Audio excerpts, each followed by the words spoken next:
தமிழக சட்டசபையின் நடப்பாண்டிற்கான பட்ஜெட் கூட்டத்தொடர் மார்ச் 19ஆம் தேதி துவங்கியது.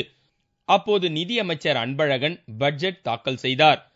ஏப்ரல் 5ஆம் தேதி மீண்டும் சட்டசபை துவங்கி 9ஆம் தேதி வரை பட்ஜெட் மீதான விவாதம் நடக்கிறது.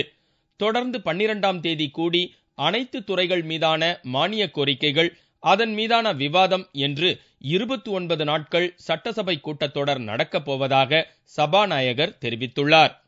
9ஆம் தேதி பொது விவாதமும் பதிலுரையும் இருக்குது. அதுக்கப்புறம் சட்டமன்றம் 12ஆம் தேதி கூடுது. ஆனால் முதல் மானிய கோரிக்கையாக வேளாண்மை துறை எடுத்துக்கொள்ளப்படுகிறது.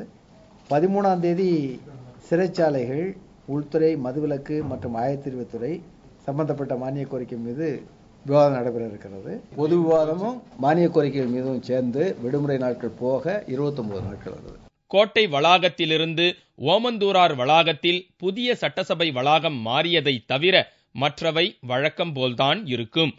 ஒவ்வொரு மானிய கோரிக்கைகளின் போதும் அந்தந்த துறைகளின் மீது எதிர்க்கட்சிகளின் கடுமையான விமர்சனம் மற்றும் காரசாரமான விவாதம் நடைபெறும் என்று எதிர்பார்க்கப்படுகிறது.